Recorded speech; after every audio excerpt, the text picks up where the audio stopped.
Yo, yo, yo, YouTube. It's been a minute since I've been on this channel, but we're here to talk some Alabama football that I've been waiting to talk about. Now, I wanted to start my videos off right after the Florida game, but something came up right after the game, and I couldn't do the video that night, so I was like, there's no point in me doing the video that day, but we here. We finally in the thick of the SEC season, well, basically, but I'm going to talk Alabama, I'm going to talk Arkansas and a little bit of Ole Miss and them fries down in Baton Rouge. But but can we start off by saying what was Ohio State thinking by not playing Jamison Williams? Like, real deal. Dude has been electric, and Saturday night was even better versus Southern Miss. 2 kickoff returns, an 81-yard touchdown, but they really had that man basically riding the bench. Now, I know he did have that big catch, I want to say, in the semifinal versus Clemson, but other than that, he really never got playing time. But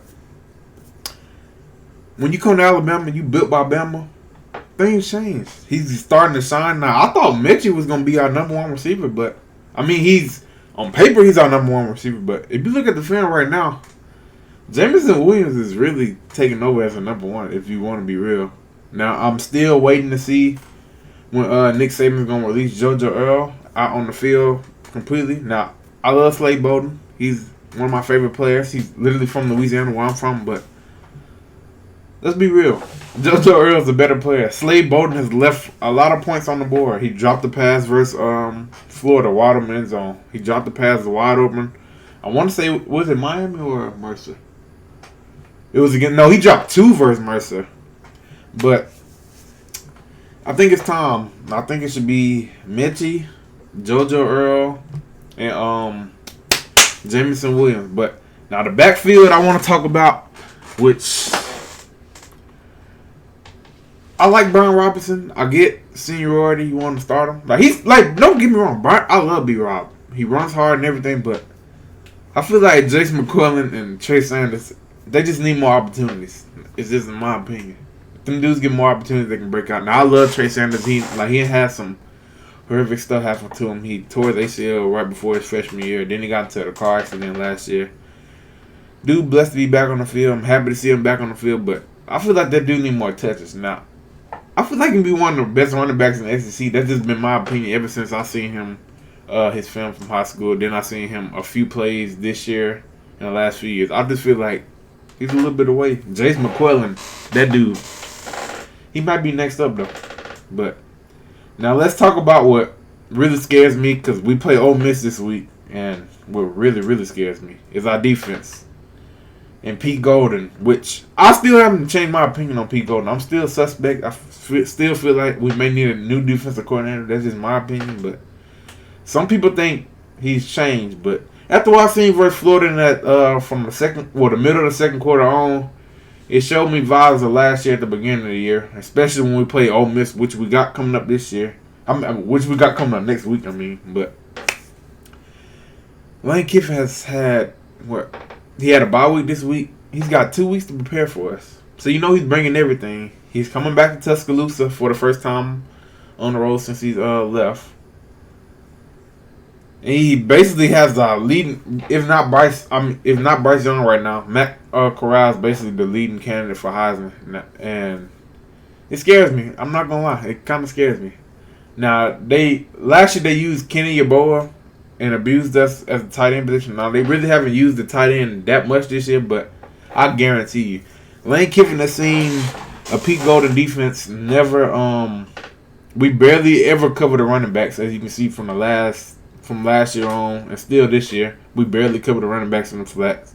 I don't know if that's by design or what, but sometimes I got flashback before I even say anything. I seen Shane Lee on the field. I like Shane Lee, but watching him cover running backs 2 years ago, it makes my head hurt. He came in Saturday night against Southern Miss, and I don't know. There's nothing against Shane Lee. It's just he built like a fullback to me. I know he's a linebacker. He built like a fullback. But anyways, what scares me is that we barely can guard tight ends because Gamble kind of went off against us in the Florida game. We escaped that Florida game.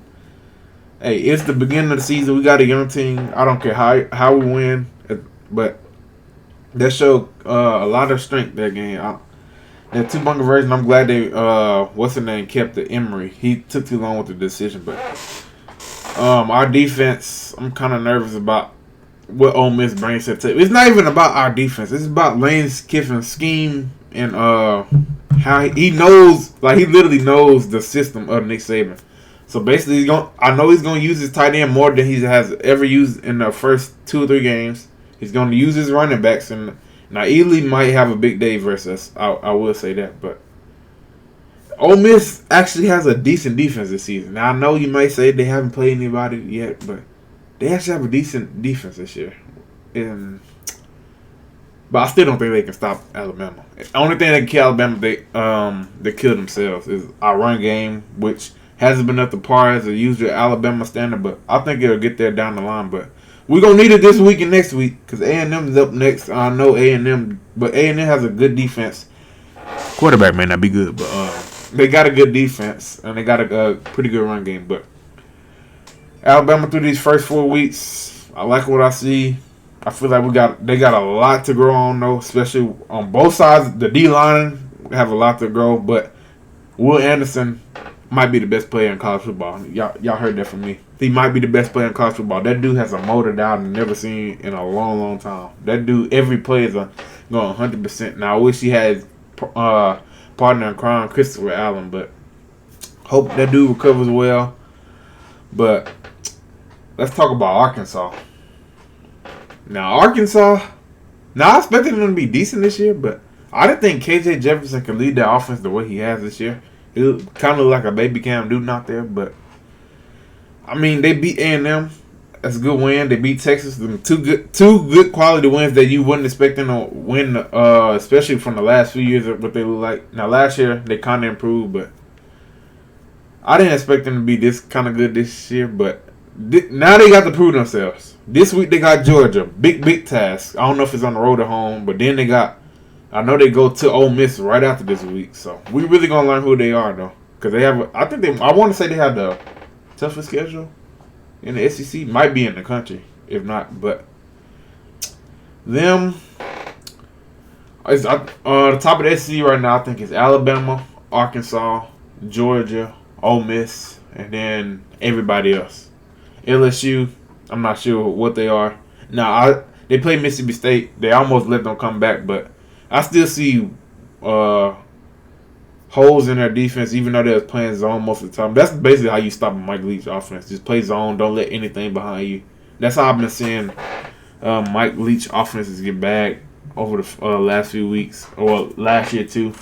After that first game versus LSU, that's basically how you stop their offense, because the quarterback basically has got to be patient and double to the flats all the time. But I really haven't seen enough from LSU. Auburn struggled, but good to see TJ Finley get another opportunity. He shined. Bo Nix.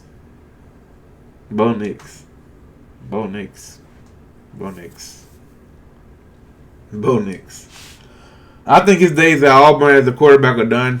I really never thought he was a quarterback. I think he's a great athlete, but I really don't see him as a quarterback unless he just somehow miraculously improves.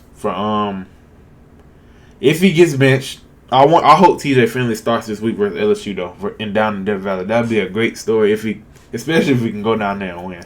That would be great, because he basically lost his job to Magic Johnson and got benched.